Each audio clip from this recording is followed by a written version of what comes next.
Hi guys, welcome back to Debbie J's Crafting Corner. Today I'm making this cute Christmas shaker card using the Glimmer of the Month kit and one of the dies from the large die of the month kit from Spellbinders. In my last video, I introduced you to 3 of the club kits for this month, and you can see that video here. Let's go ahead and just review what's in the Glimmer of the Month kit. Then we have the Glimmer of the Month, and you know how I love my Glimmer sets.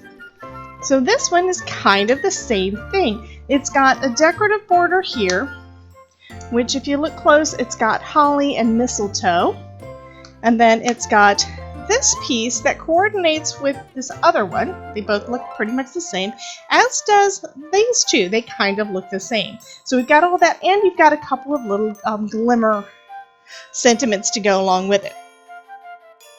To start this card off, I am using one of the glimmer plates, and I'm going to also use the coordinating die that came in the kit. This is the one that's got the little, the little loops. It does end up in a curved border. I'm also going to be using the polished brass foil that comes in the kit. Now I'm trying something that I have struggled a little bit with, because I haven't practiced.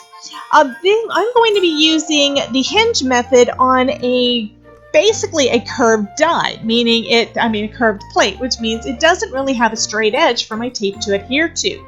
And it's kind of good that I did. I've already heated up my platform, but I don't think it had heated up quite enough. And because this is somewhat of a smaller die, I don't think I'm going to be heating it up for as long, or setting the timer for as long before I put my glimmer plate on.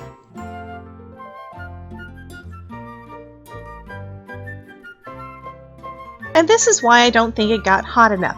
It didn't foil well. Luckily, because I'm using the hinge method, it actually went back in the right spot. So I'm going to run it back through again and see if I can get better foiling. This time I'm putting the plate on there with the cover and then letting it heat back up for a couple of seconds so the platform will be completely ready. And then I'm going to put it through for 20 seconds instead of just the 15.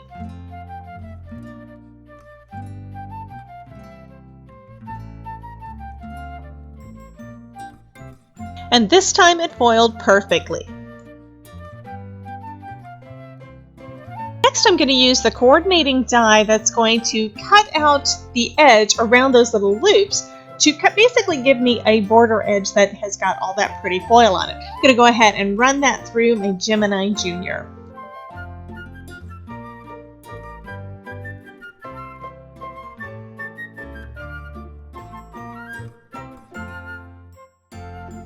At this point, I decided to use one of the little glimmer plate sentiments on my card and got it basically lined up with that curve. It's going to look so cute. I am using the hinge method again, so I'm trying to make sure that I'm able to fold back straight on my tape that little piece of my little glimmer plate, because it is so tiny and it really doesn't have a straight edge.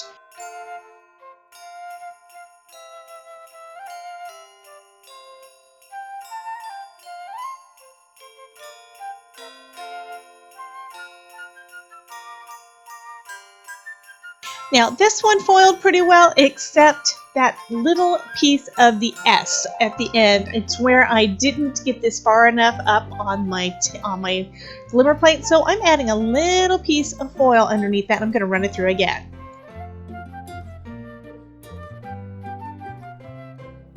And now it's perfect. One of the reasons I wanted to show you that is because I have messed it up a few times. So now I'm going to start putting together my card. I had pre-cut one panel with that window part open, and my border doesn't fit it. Here's the thing. The die of the month is for a regular slimline, whereas the Glimmer Set is basically for a mini slimline, but most of the pieces do line up. So I'm taking another piece of cardstock and cutting out that window again.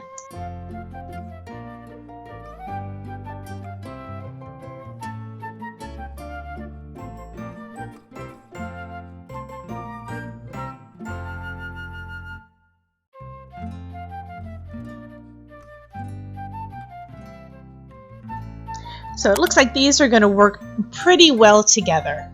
So I'm going to go ahead and adhere those together, and then I can start working on my shaker.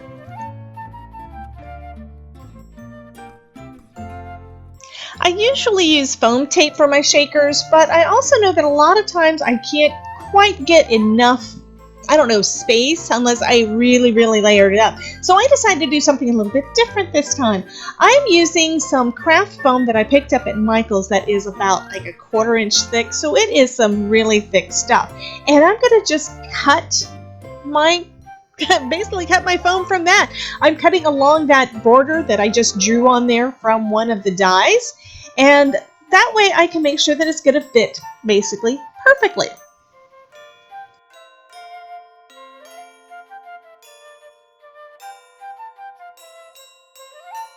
I'm also using a piece of scrap. This is actually a scrap from one of those Dollar Tree cutting mats. I'm using that thin plastic and it's thicker than regular acetate and it's a little frosted, but I'm going to use that as my shaker window.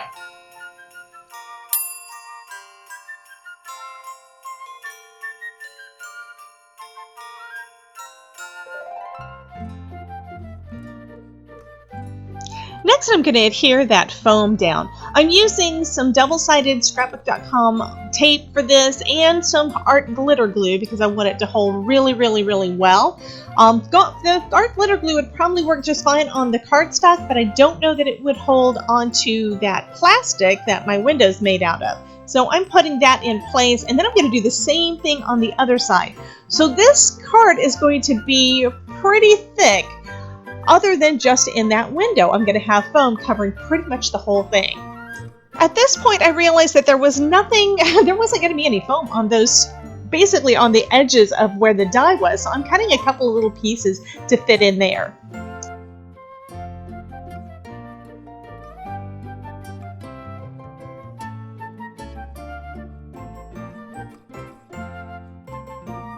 Just like before, I'm covering the whole thing with some art glitter glue so that I can put that separate panel down, and then I can wedge in those little pieces that are going to make it so all of my shaker bits don't fall out.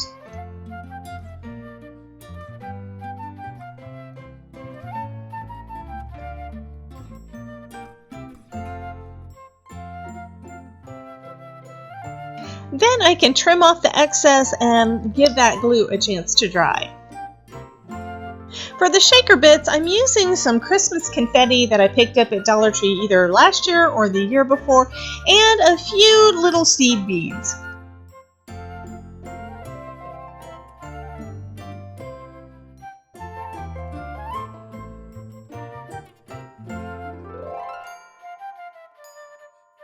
I'll be adhering this to a white card base, so I'm adding a generous amount of art glitter glue all over the back of that foam, especially right at the edges to make sure that none of my little bits kind of fall down behind. And then I'm eyeballing it and trying to get this on there straight.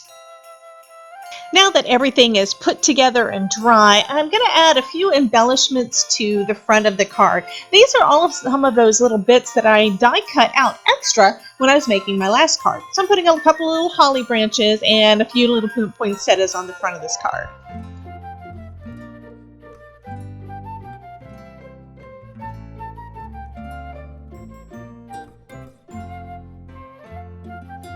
And then as the final touch, I'm going to add a couple of gems to the front as well.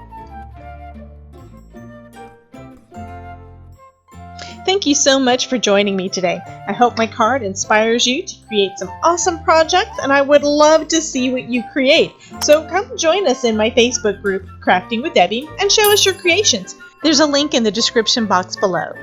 Here are some other videos that I know you'll enjoy. Thanks again, and remember, if I can make it, you can too.